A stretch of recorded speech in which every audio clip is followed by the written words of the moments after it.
I think for us, the funding, yeah, you're right. It's not just us. We work closely with a lot of other local charities. When we set up, we wanted to ensure that we weren't stepping on any toes and also have support and work closely with others doing the same thing. And yeah, every charity is the same. Even the multinational charities that we worked with, Children in Needs and Comic Relief and these ones, they're all struggling financially. The council, we're providing, we see Buddy Up as a really vital service to the local community, and the council have verbally said, absolutely, what you do is crucial, but they haven't got the funds to say, so here's another X amount of money so you can carry on doing that. So Mm. yeah, it's ongoing. I can't see a time when we won't be hoping to be receiving more money to be able to do more. Hi, Envisionaires. Welcome to the Envisionaire podcast. This is the podcast where we envision living our best lives, ones filled with unlimited possibilities, by exploring everyday topics related to health, wealth, community, and love.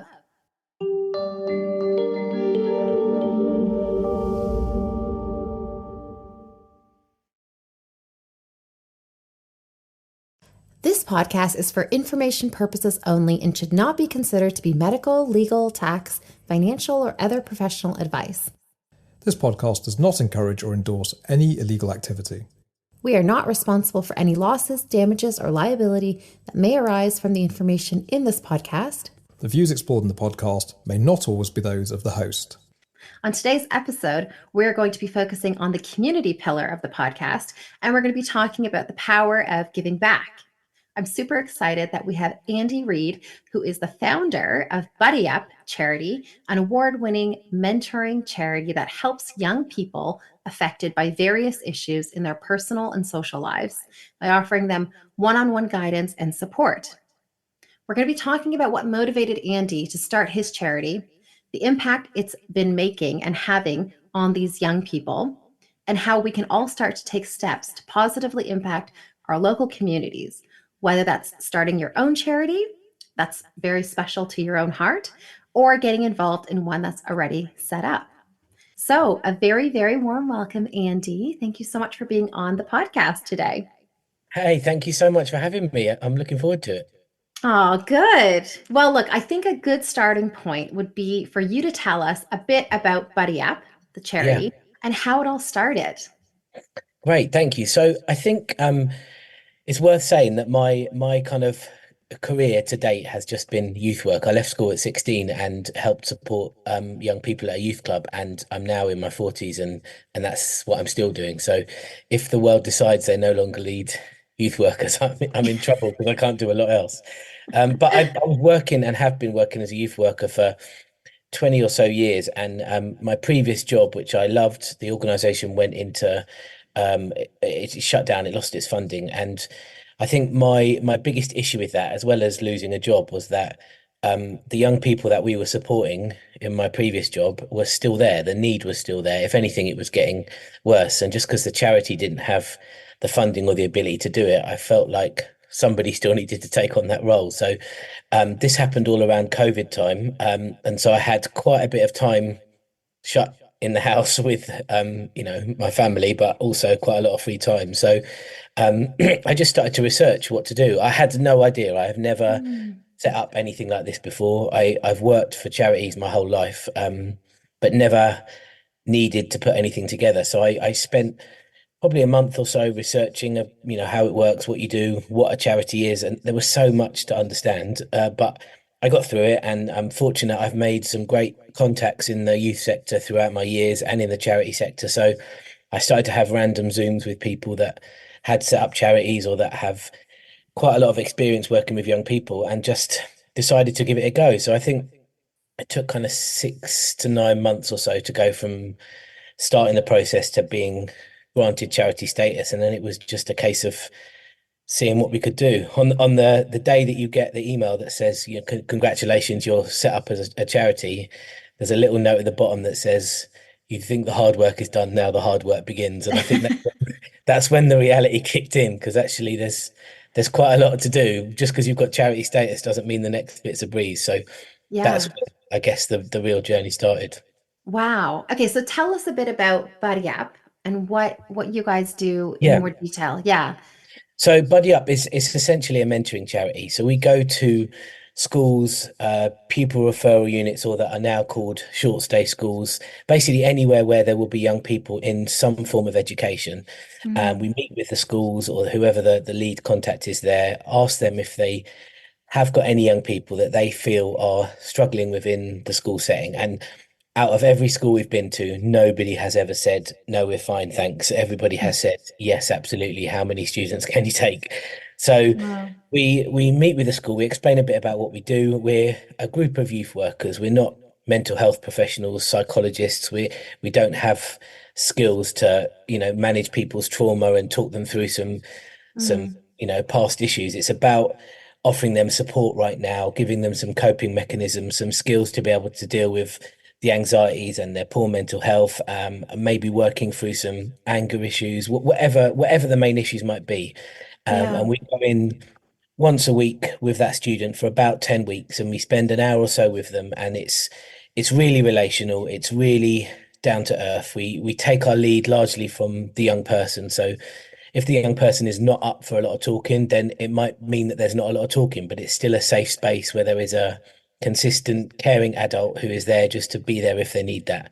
And so, Mm, as you can imagine, the mix of students we get is vast, from incredibly shy, some struggling with English as a second language, some with additional needs, right up to students that have severe ADHD that can't sit still, bouncing off the walls, some with some real anger issues. We have a vast amount of students, and mhm. yeah, we just work to support them. And I think when we set up a few years ago, we expected to hopefully support. I think our goal in the first year was try to support 50 students, and we're over 10 times that in the local area, and the need Wow. is just growing. I think it's fair to say there's a fairly severe mental health crisis amongst the young people well, across the country, but Yeah. particularly we're seeing it locally. And um, there is little money, little support. The Hmm. CAMS, which is the body that looks after young people with mental health issues, have a currently, last time I checked, was a 2-year waiting list, which is is crazy. If you're a parent or even a student that's struggling with your mental health, to get referred to CAMS, which is the doctor's first point of call when you go with an issue, to be told you're on a waiting list for 2 years is really tough. So that Yeah. seems to be where we've slotted in the kind of lower level support, and hopefully help these students to deal with the issues before they escalate or before they need any more professional help further up. Does if that makes sense? Yeah. You guys are almost like it's like you guys are providing a bridging gap, a Yeah, gap within, yeah, that's a it. bridge within the gap, Yeah, basically. that's it, exactly. And it Mm, seems to be we found a kind of niche there. I think most of the schools, I think COVID's played a huge part in this, but there's a lot of students now whose anxiety has rocketed, whether that's around exams at school, whether it's future, cost of living. There's so much going on, and hmm. there's definitely a gap within the schools. There are amazing people in lots of schools. There are departments that are doing their best to support their students, but some of these schools have, 1,500, 2,000 kids in them with a small department that are there to help support pastorally. So I think we can easily slot in and offer that support, and it seems to be working. And certainly some of the schools we've been with, some of our schools now for moving into the fourth year, are very keen for us to stay and see us very much as part of their pastoral offering within the school. It's very interesting. But how are you able to, do you just rely entirely on funding from like, grants and government bodies, or do you Yeah, also, yeah. essentially, yeah, that's our battle basically. So I'm full time for the charity, and we have a small staff team, but we are relatively small. Our overheads are minimal. We don't have an office or a base. All the mentoring we deliver is in the school of the student, or the care home, or the youth club, or wherever that student might be. Mm, So we're literally just paying for wages and a small amount of travel or admin costs. It's minimal. So most wow. of our funding, 90 something percent of it, comes from grants and yeah, large funding donations that we get from people. So groups like the National Lottery, Comic Relief. Locally, we deliver across Surrey, and there's a couple of larger bodies in Surrey that help support local charities, which we've received funding from. And then smaller amounts, things like Tesco, local supermarkets do little schemes where you can put forward your charity. So we get some funding through that, but it's very much a ongoing. I spend about a day a week just trying to source the funds to be able to carry on doing it. And I think it's hard to do, and it's hard to know that you've got that ongoing battle of funding every week. But when the money comes in and you get, some seriously unwell young people mentally improving their mental health and being able to cope with their issues as a result of some of the work you're doing, Hmm. says, this is absolutely worth it. So even if we have to do that every week, that's how it's going to go for now. Yeah, absolutely. And so with this charity, I was reading an article where you shared that you were part of a youth work, you were working or shadowing a youth worker at a young age Yeah, as well. yeah. And so, and you described that that was a very pivotal moment in your life and kind of maybe spurred on, this charity. Can you tell us a little bit about that? And Yeah, yeah. absolutely. So I think my experience at school wasn't great. I wasn't as I didn't struggle as much as a lot of the students we see, but I didn't particularly enjoy school, which meant that school became quite hard for me. I wasn't particularly academic. I didn't thrive in learning in lessons. That wasn't my bag. I had, on and off bad behavior. Nothing really severe, but a lot of my time growing up was spent in local youth clubs, and that was where I had my fun and relaxed and engaged in sports and various bits and bobs. And Mm, I think there was a bit of a training scheme that was set up by one of the youth clubs where you, as a young person in the club, could get alongside a youth worker, and you would arrive a little bit early. You would help them set up. You would be shown roughly what they did during a shift, and you'd help them pack down. Really, really low level, really straightforward. But the power of giving a young person responsibility and trusting them when they hand you a bunch of keys to the youth club and say, you're working with me, that level of trust is hugely empowering. And I think there was a really, really noticeable change for me in that period, which was recognizing an adult who, it wasn't a school teacher who was telling me off. It wasn't somebody who was disappointed with my poor scores. It was somebody who was saying, "I trust you. Let's give this a go." And I think over the course of the time learning what a youth worker does, I realized, I think, even as a young person, that I really enjoyed this. And that might be because that was my only frame of reference of a possible career at the time. But it mm, resulted in that level of trust that I was given resulted in me leaving school at 16 and working as a part-time youth worker, then, following my career, progressing to lead larger youth projects and then eventually set up this charity. So I would say that those youth workers, when I would have been about 15 or so, mhm. were pretty pivotal in giving me the the kind of step up onto what I wanted to do with my life. Yeah, absolutely. And so when you actually decided to set up the Yeah, charity, how does, like, I know you mentioned that you did a bit of research, you took a month during yeah, lockdown. And that's quite impressive that you were able to get your head yeah. wrapped around charity, all the intricacies of charities. I myself am a trustee Right, right. on a charity. So I know it's very complicated. So Yeah, tell us a little bit about setting it up. And then also, did you do it alone? Was it yeah. mostly you doing it, or did you have a group? Sure. Yeah. So I think it hadn't crossed my mind at all as an option. I think when I first lost my job, I thought I had a little bit of redundancy money, and I thought, right, it's lockdown. There's no way I'm going to be going for a job interview now. Let's take my time to look at my career, what jobs I want. I hadn't even thought that I could possibly create that for myself. So I was looking locally, as I knew a lot of the schools had lost the support that my previous charity I was working for had. I thought, I wonder if there's something locally. I couldn't find anything that was going to take that place. And I'd met with a couple of school contacts, some heads of local schools, who were saying, "Oh, we're really going to miss your previous charity. You did so much at your charity for the students." And I thought, how are they going to replace us? The funding in for most schools at that point was missing, Mm, and local councils had cut huge amount of funding to youth services. So there was clearly a gap, and I can't even remember the initial trigger, but I remember just sitting one night on the computer, and I think I tapped in how do you set up a charity? And obviously, there's a million ways to go, but there's a lot on there's a government website has like hundreds and hundreds of pages of documents on how it all works. And I think I got in pretty deep one night till 4 or 5 o'clock in the morning, sitting there thinking I could do this, I could do this.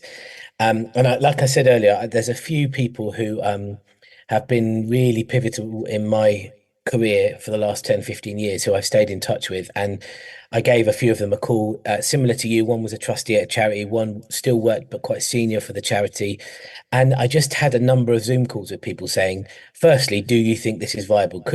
Based on what you know about me, can I do this? Do you think Mm, it's worth me investing time and energy into setting something up? I guess most importantly, is there a need for this locally? I don't want to set up a charity for me to create myself a job if actually it's mhm, pointless.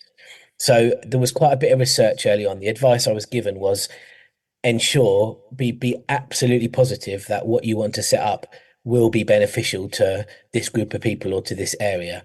And it made sense. At the time, I hadn't thought about that. I thought I'll set up a charity. Everyone loves a charity.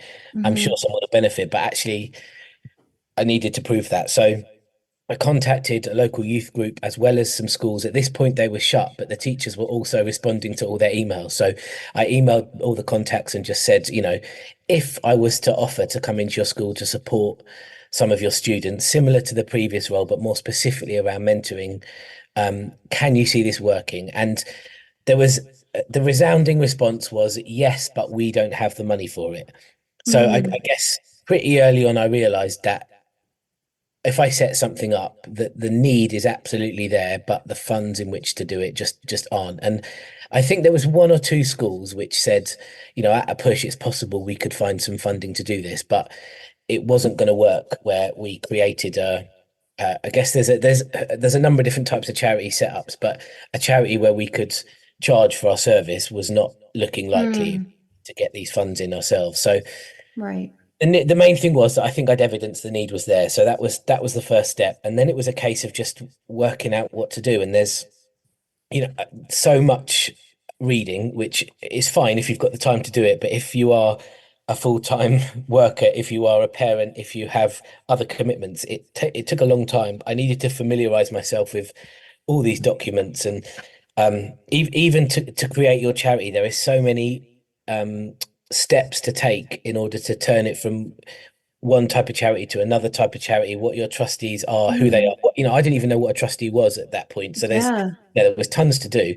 It's all out there. It's all on the internet. You can find everything you need. You can even get books on Amazon on how to set up a charity. And actually, once you know the stuff, it was pretty simple to do. It was just understanding what it means by this and what this level of risk means and who has this level of responsibility and what happens if this happens to the charity and right down to the point of can I expense a cup of tea at a meeting? Is that allowed? Does that break government rules? Am I going to go to prison? There was so much to try and work out. But Yeah. as weird as it sounds, COVID was a bit of a blessing because I had that time.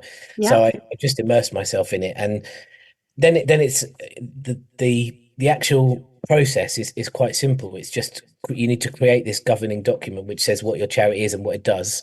You submit all this information to the charity commission, and they essentially say yes, you're a charity, or no, you can't be a charity because A, B, C, D. And it was pretty straightforward.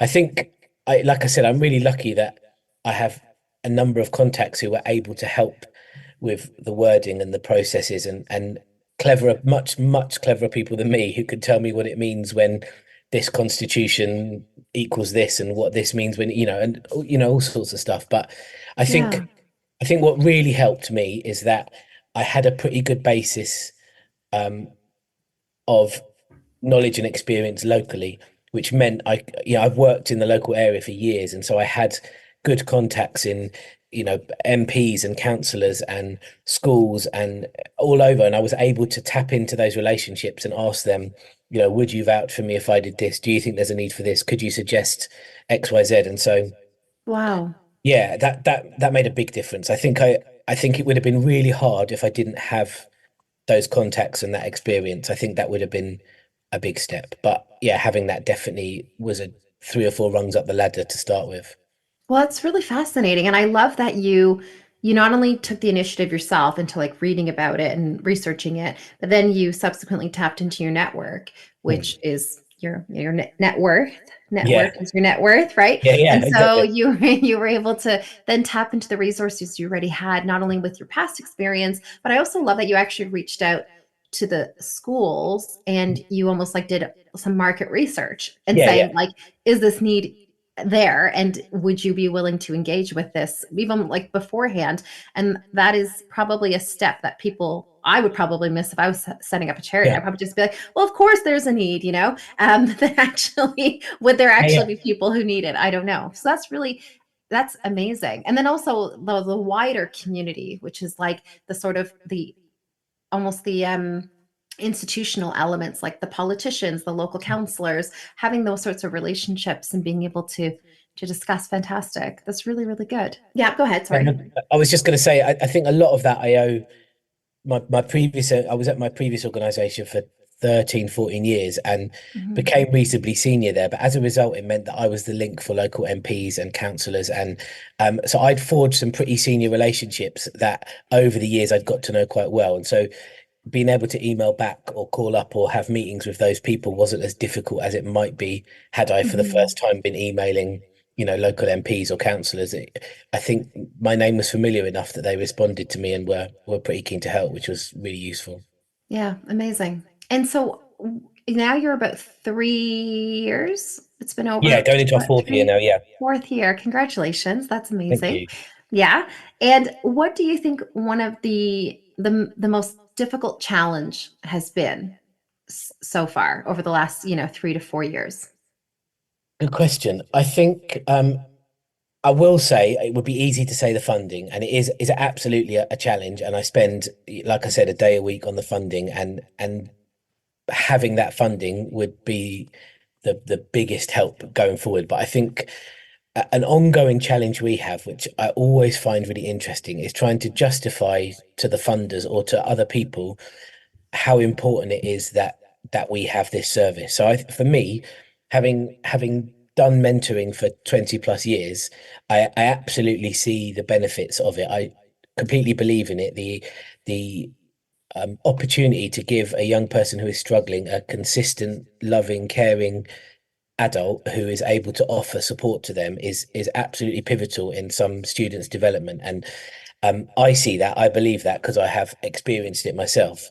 But there Hmm. are some funders, some organizations, some senior people who I think either struggle with the concept that mental health should be seen on a par with physical health, which I've heard a number of times, but also that funding should be put into mentoring when there are other ways you could be funding students' development. So, a lot of the grants we apply for are available for groups that offer sport and recreation activities or look at opening youth clubs or would provide other services to young people. And all of those services are important.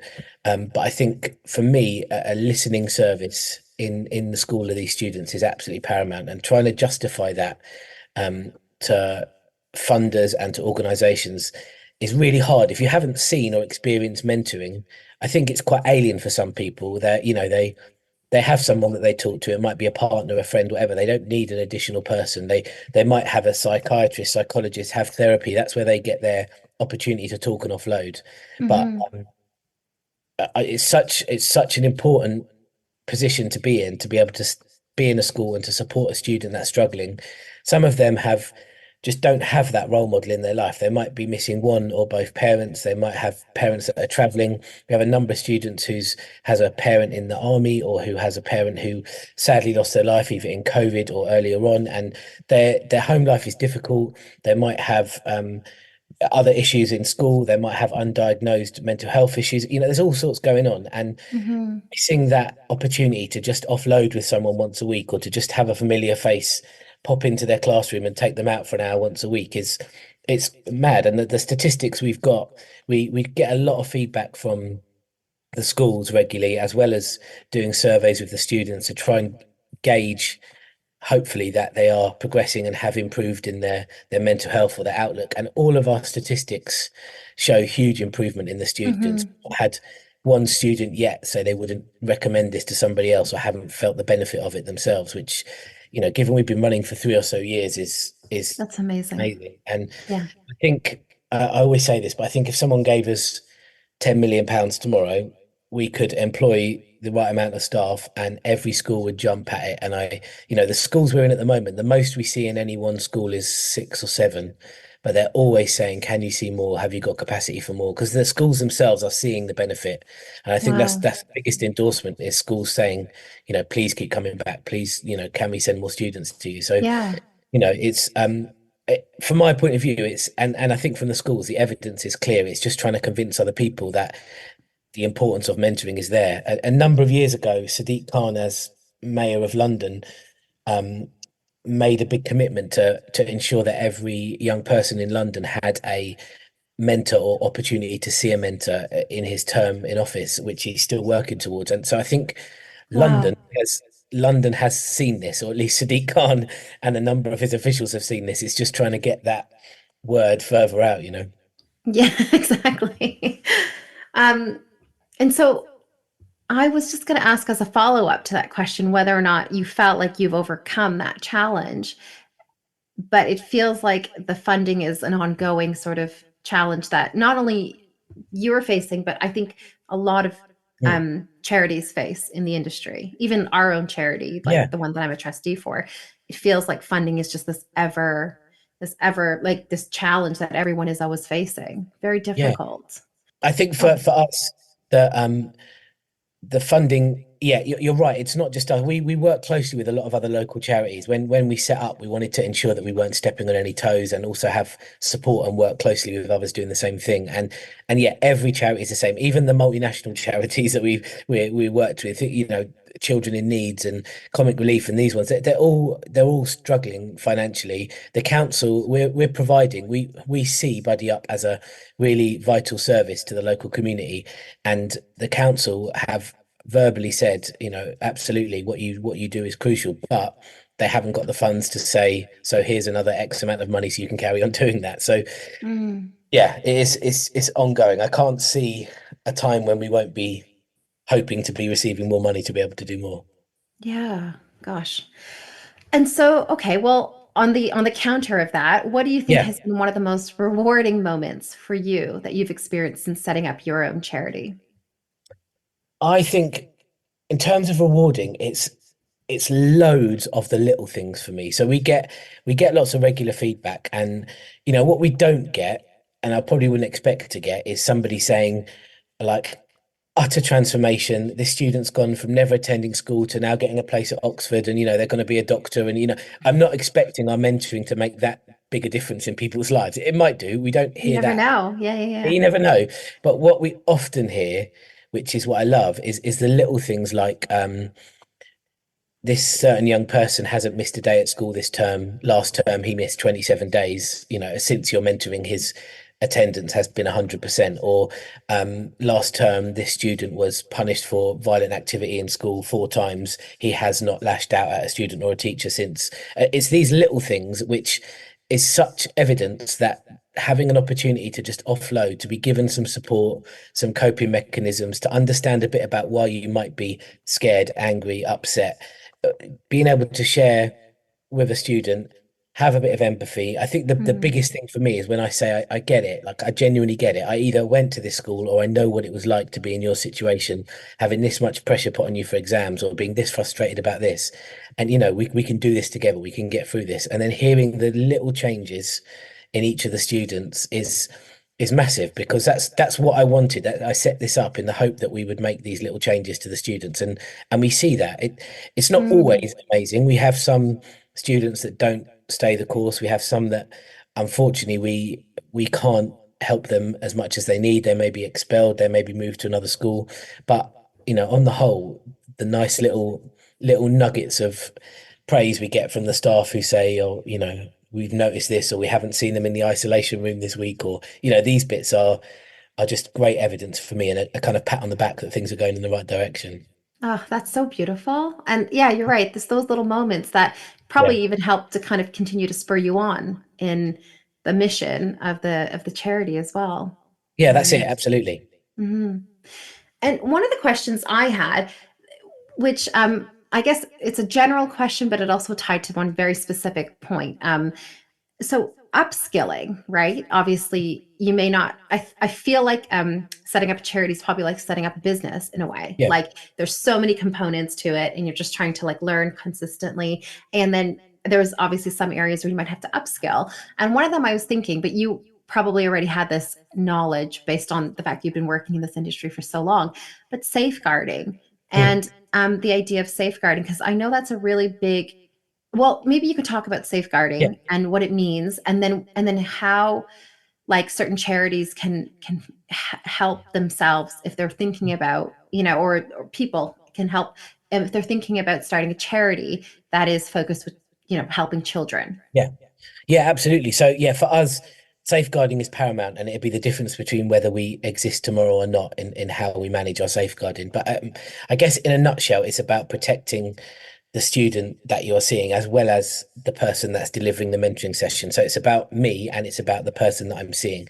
And it's ensuring that whatever activity goes on, you are both safe. And so that will, for us, it will vary depending on the work you're doing, who you're with, why you're doing it. But for us, there will be an occasion during the mentoring where you are, as an adult, on your own with a student in a room, and that will be something that, in order to safeguard, there are certain things we put in place. So, right from the start, the staff member that we employ, we do something called a DBS check, which is Mm, where you can put your details into a government database, I think, and it will do a check to find out if you have any convictions, criminal activity in your histories. And that's kind of a basic kind of tick box we do at the start. We then also do a 2 day training with all of our staff, safeguarding training, which is how to manage students' behavior if they may have a disclosure, if there may be issues of self-harm or abuse. The safeguarding is a huge area.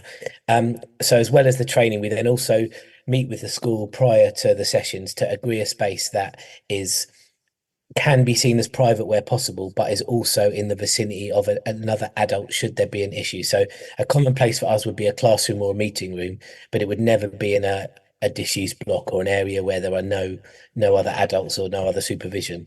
And then at the very start, when we begin our sessions, we have an agreement between the mentor and the student where we agree that this is a safe space. These discussions are for this room only, but if the student discloses anything or says something that we believe may put them or somebody else at risk, we have a duty to pass that on. So mm, we have that agreement with the school as well. So if, as an example, the student says that there is an issue in their home life where they don't feel safe, but they don't want anyone to know about it, I, in that position, have a responsibility, a duty of care to that student to make sure that that student is safe. So I would then pass that on. But it's important that that student knows from the start that I've said I will have to pass that on.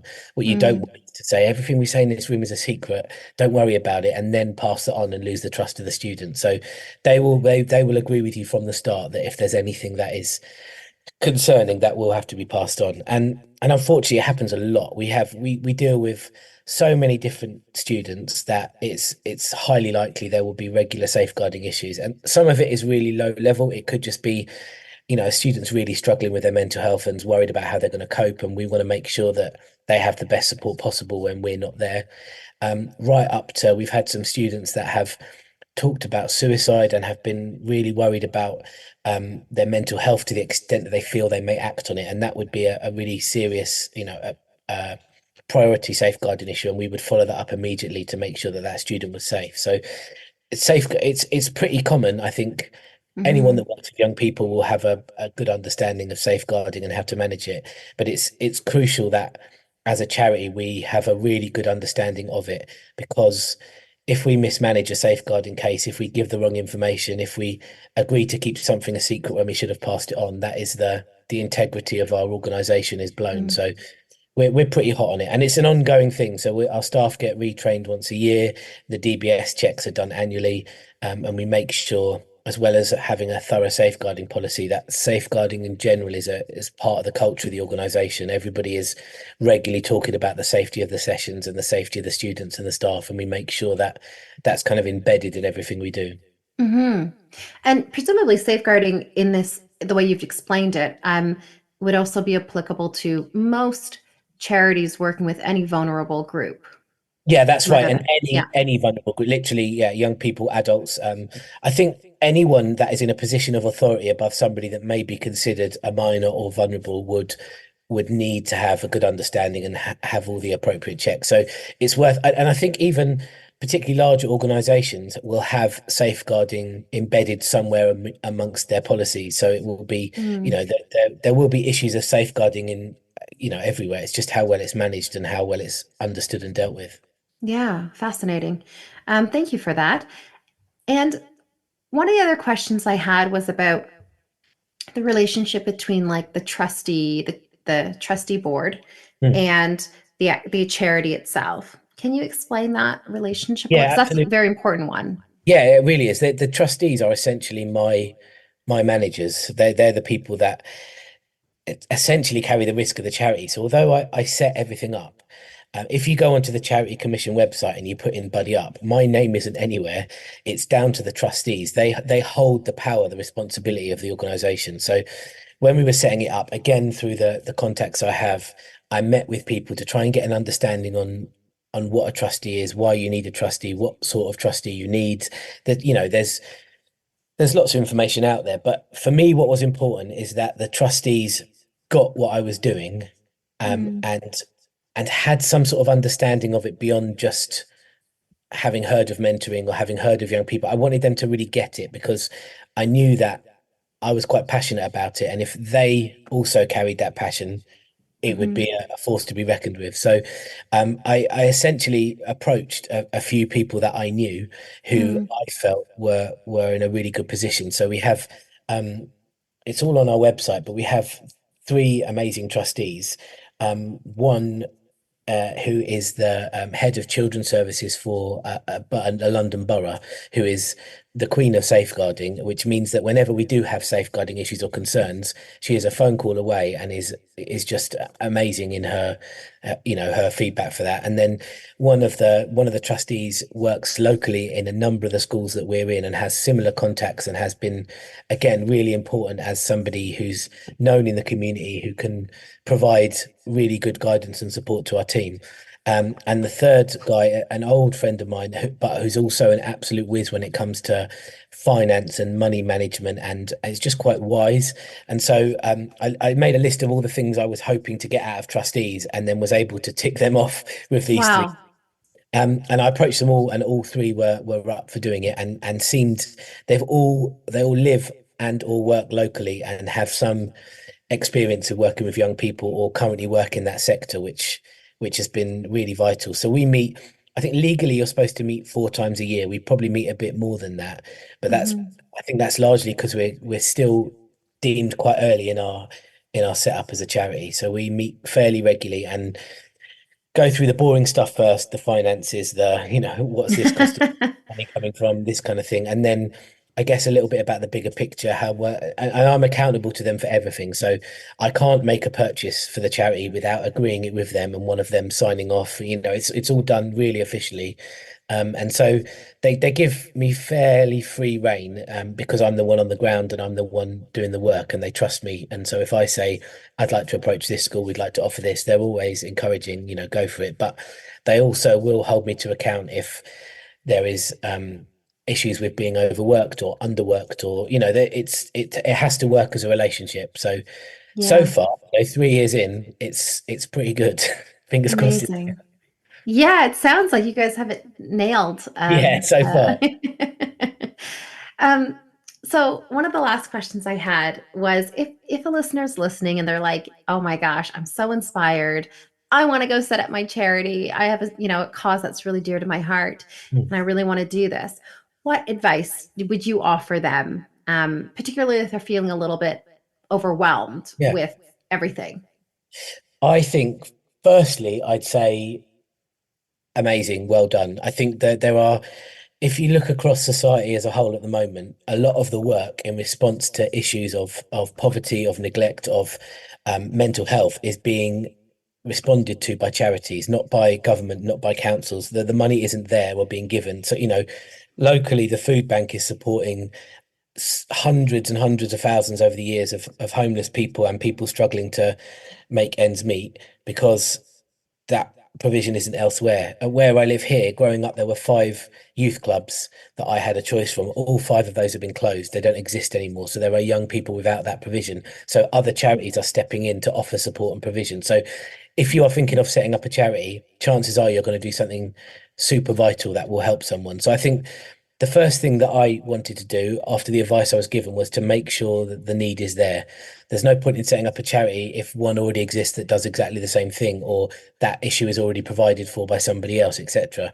I think the main thing I'd say is don't be daunted. I think at first I was really set back thinking this is insane, the amount of work that's got to be done, etc., etc. But it's not. It's getting your head around the amount of information, the amount of documents and wording. If you can get past that, it's really straightforward. The charity commission, you can call them and they will give you advice. You know, they've been super helpful for us. And just take things step by step. Use the people that are around you. Use the people that are around you. I just contacted, particularly out of the blue, I contacted a couple of local charities that were big in our area, one being the YMCA, and just said, I'm setting up a charity.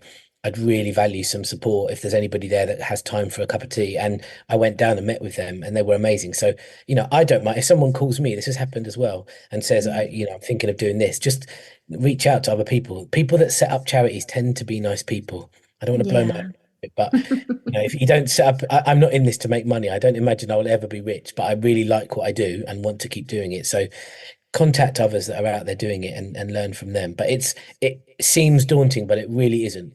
The first steps, getting through the information, and then you're away. Amazing. Oh, great advice. Thank you, Oh, Andy. you're welcome. Yeah, I hope that helps some listeners who, Yeah, absolutely. yeah, feeling inspired to do it and give back. Yeah. Now, we're on to the Envisionaire questionnaire, which is the fun feature of the Yeah. podcast where we ask guests to look back at their past, present, and future, and well, to reflect rather on those three areas. And are you up for it? Yeah, absolutely. Ready Yeah, to do yeah. it? Okay.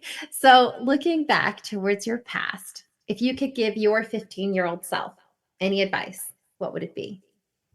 Um, it would be don't worry about your exams. And I think that's because right now I'm supporting so many students that are terrified about failing their GCSEs and how it could ruin their life. And some of the schools they're in are saying, this is important. What you get in these exams will make a difference as to whether you can do X, Y, Z, but it doesn't. I didn't do well in Mhm. exams. I have done okay in my life. So, Yeah. don't worry. GCSEs aren't the be all and end all. It's fine. If you don't pass, that is okay. There are plenty of other options. 100%. I totally agree with that. And I feel like when I read law here and Yeah.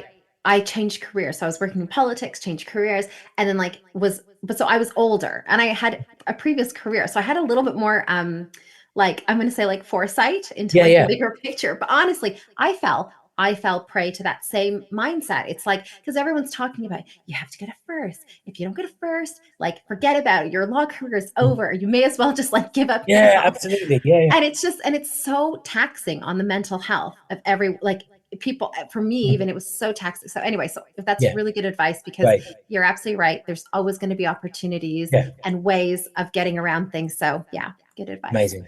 Yeah. Okay, reflecting on your present.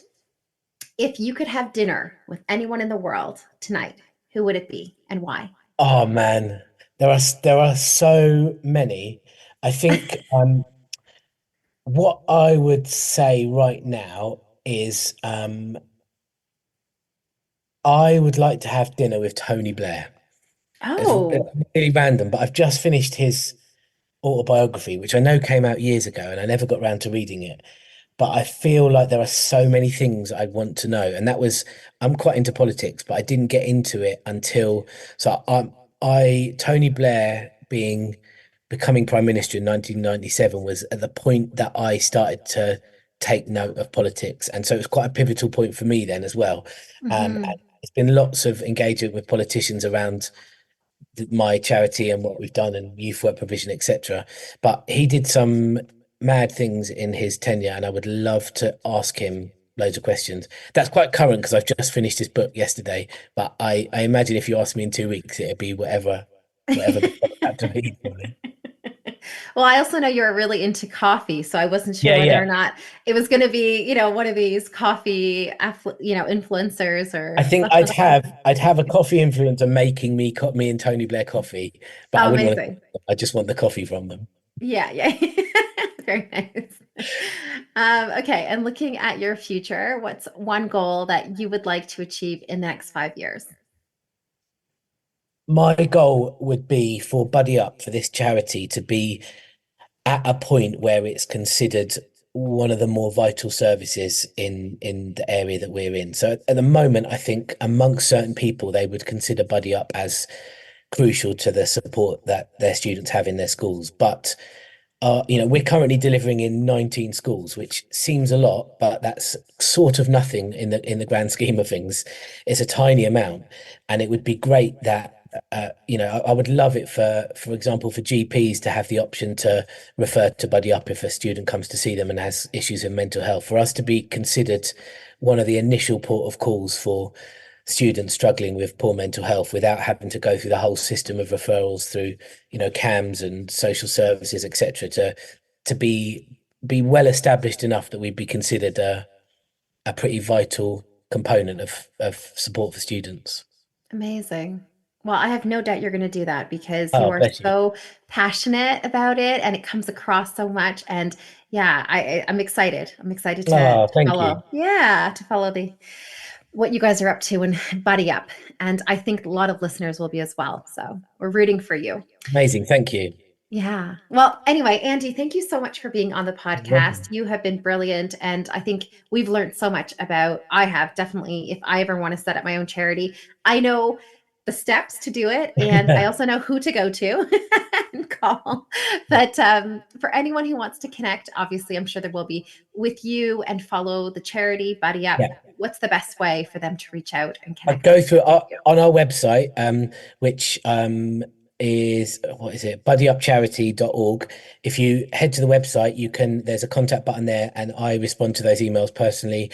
Alternatively, we're pretty active on Instagram, and I'm on there most days. So get in touch with Buddy Up Charity on there, and I would welcome anyone, particularly if you're rich and you want to make a donation. That's also incredibly welcome. Yes, 100%. You heard it here.